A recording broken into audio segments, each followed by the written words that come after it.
All right, y'all. Yesterday was the deadline for a lot of people on rookie contracts to actually go out and get extensions. So I figured we could take a quick look and see who got extended, some notable names that didn't get extended, and just talk about them. The first one yesterday was, and actually this one was 2 days ago, was Moses Moody for the Golden State Warriors, former lottery pick of theirs, right? He came in at the same time as Jonathan Kuminga, and he got a 3-year, $39 million extension. That's $13 million a year.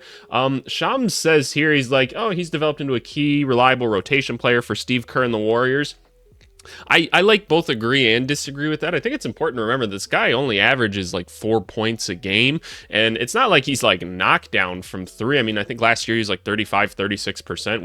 We can pull it up to be sure, but I don't know. Moses Moody doesn't feel like he's gotten a ton better since being on Golden State, and part of that is the development of the Warriors. We haven't seen much. Yeah, 4 points a game. Yeah, exactly 36% from three. And you're not getting anything else. He's not a playmaker. He's not really rebounding the ball much. Solid defender, all said and done, but I don't know. You haven't seen much development out of him or Kuminga so far in terms of like adding to their game or anything like that. So $13 million feels like a bit of an overpay to me, but I understand you want to keep your players nowadays, and that's going to be a big perspective that we have to keep with this. The way that the cap works nowadays is you want to maintain your players as much as possible. It's just the best way to operate as a team. So I don't know. It feels like a bit of an overpay for me to keep Moses around. But then Trey Murphy gets a 4-year, $112 million contract extension. So I'm doing the math right now on my phone. $28 million a year. That's the steal for Trey Murphy, in my opinion, at least. So for some perspective nowadays,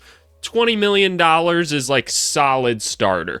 Right, that's kind of the perspective that we have at this point. Like $20 million plus, maybe like $22 million. That's like, yeah, quality starting player. I think like Wendell Carter or something like that. Yeah, that's about $20 million ish. I'd pay for that. And isn't that crazy to think about nowadays? We used to think if you were getting $20 million a year, like you're one of the primetime players. A primetime player is getting more like 50 nowadays, but like, hey, good for these guys at the end of the day. But Trey Murphy, he does a bit of everything, right? The defense is awesome. Obviously, the shooting's awesome. The athleticism. We even saw in the playoffs last year his ability to actually go out and create some shots, hit some big time buckets, not being afraid to take a lot of them. What are they going to do with Trey Murphy this year? The Pelicans' rotation is already looking really goofy to start the season. I mean, because they just have a lot of talent on this team, and he's a big part of that talent. And I'm sure that some people are going to get moved, and they're going to try to do something to try to straighten out this roster. And I'm probably on team trade Brandon Ingram at this point. I wasn't really for most of the summer, but considering how the rest of their roster looks, I'm like, okay, just trade him to go get something else so that you can balance out the roster. You have Trey and Herb that you can use to play the wing, and you're going to get a lot of the same production. So I don't know. That's what I think. But Trey Murphy, I think that's a great contract for him at the end of the day. Who do we got next? We have Kuminga, won't reach a rookie contract extension here. But yeah, then Jaylen Green. He only got 3 years on his, which is kind of interesting. And I wonder what the story is behind that. So he's getting $35 million, though. And $35 million probably feels appropriate, at least like from my instincts as to where Jaylen Green is. You guys have heard my opinions on Jaylen Green for a long time. I wasn't a big fan of his game. I felt like he really embodied like the modern basketball player that was coming in, and that's not necessarily a good thing. We see a lot of these like younger guys coming in who have just played a lot of AAU their whole life. They're not going to as many practices. They're just playing games all the time. They run up and down the court. They're more athletic than everybody else. That's awesome. They haven't learned how to actually play the game yet. And that, I don't know, that just always bothered me to see like what that is. And then, you know, a switch kind of flipped last year for Jaylen Green and his in this last season, where all of a sudden he started to put things together. He started to play with a little bit more pace and stuff like that. Tapered off a little bit towards the end of the season again, but he had a streak there where he was really going for it, and I've been really impressed with him in the preseason so far. I think he's shown that he still kind of knows how to play with that pace. He's not just sprinting at the rim anymore. He's not just chucking up these bad shots. He's actually like hunting certain things, and he's using his athleticism in more opportunistic ways. So presumably this is a pretty solid deal. I mean, you didn't lock him up to like a super long-term contract or anything, but you know what? Like he hasn't shown it that he can do it like at a high level and at a productive level for that long. So fair enough. Shout out Jaylen Green. Jaylen Suggs, 5 years, $150 million.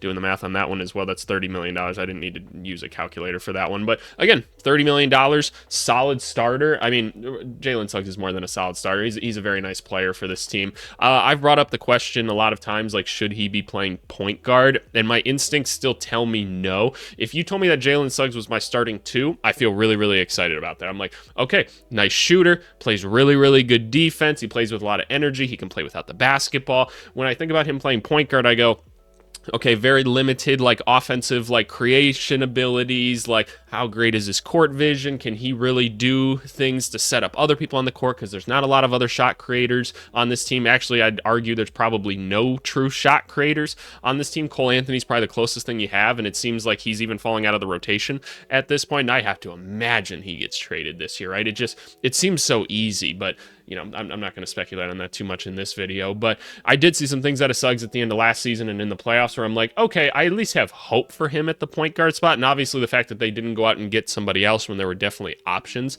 tells you that they want to at least try it this season. I don't think that's a bad thing to try it. I do worry that the Magic, who don't have a long history of finding the right talent to put together at the right time, are able to identify this issue and say, like, hey, yeah, like, this is how we can best support him and Paolo and Franz, right? But I don't know. I'll be curious to see. But $30 million for a player of this caliber feels pretty appropriate. So shout out Jaylen Suggs. Corey Kispert, 4 years, $54 million. So $13.5 million. That's a pretty solid deal, all said and done. I mean, let's pull up Corey Kispert's numbers. I mean, you're going to see the incredible shooting that he puts on every single night, right? Just looking at this last season, in his 3rd season, 8 points a game. Actually, only 35% on 4.2 a game. Maybe last year it was just so crazy that, like, I don't know, he only got up 4 3-point attempts last year, which is actually pretty nuts considering the caliber of shooter that he's been historically. Oh, no, I'm looking at it backwards. I was going to say no shot. I swore he was better than that. So 6 a game, 38% last year, 13. I was going to say, like, I don't think he only got 8 points a game. Just let me relax, okay? Let me relax. Let me just slow down. 13.4 points per game, shooting it good from the field. Actually got up 6 attempts a game. That's a steal of a contract. He's only getting $1 million per point per game. That's not a great ratio. His agent got to negotiate him better, man. That's not that great, all said and done. But here's what I need from the Washington Wizards. You guys are going to see a decent amount of Wizards content this week. I've obviously posted one today, and I've got one going up. Is it Thursday? I think it's Thursday. I've got something going up. This team's not great at evaluating and developing talent, right? We know that. I might do a video at some point talking about just like an overall study of which teams are actually the best and the worst of that. I'd love to if I find the time. But they had Denny on a really good contract. Got rid of him. Are they going to do the same with Corey Kispert? Because, like, this is a very quality basketball player, but what are you going to do? What are you going to do? I don't know. Jaden Hardy, 3 years, $18 million. Don't need to do the math on that. That's $6 million a year. For your little spark plug off the bench, I love that. I absolutely love that. I think Jaden Hardy's got a good role for this team. I like the fact that if they want to, when they have like Luka or Kyrie off the court, or maybe even both of them, because like here's how I'd use Jaden Hardy. You use him, you just tell him when you go in, just go be a spark plug. Go get shots up, attack the rim, create like a lot of chaos, things like that. Just go be a little Energizer Bunny for me. What I'm doing is like 2.5 minutes left in a half. I'm probably taking both Kyrie and Luka out to try to rest them, make sure they don't get any extra fouls or something like that. And I'm just letting Hardy kind of go at it. Like, be like, hey, 2.5 minutes, this is your shit. Just go make something happen, right? Because he has a ton of offensive skills. I think he's pretty like efficient in his overall shot selection nowadays. Like, it's not the best thing ever, but it's kind of the role that he falls into, so I'm okay with it. So I like Jaden Hardy for that reason. I think that's a great contract. Here's a good one. 5 years, $150 million for Jaylen Johnson. Again, $30 million a year, just like Jaylen Suggs. I think this is very appropriate. A guy that really took a step up last year, was able to contribute on a lot of different areas on the basketball court. You saw efficiency numbers go up. You saw him contribute in like playmaking, getting up and down the court. He plays well with Trey Young, right?